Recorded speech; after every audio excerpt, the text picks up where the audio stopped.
Welcome to Dinedost.in tutorials. Now we will discuss about additional features. First, waiter request. Customer can raise waiter request by using QR code on their table. You can manage and attend waiter requests here. Now, reports. This is the most used feature in the app. We can track and export our sales, item, category, and expense reports here. Taxes. Here we can add and update taxes. This tax amount will be added to the customer bill with their orders. Now, receipt settings. Here we can customize our receipt according to our comfort. After selecting which options we want to show on receipt, just click Save. You can see how the receipt looks like in preview. Adding new branch. Go to Setting and click Branch Settings. If you are in monthly plan, you can add up to 2 branches. Upgrade your plan for unlimited branches.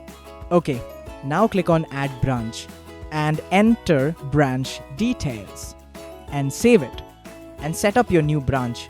This is how you can add new branch. If you have any queries, feel free to contact us. See you again. Cheers.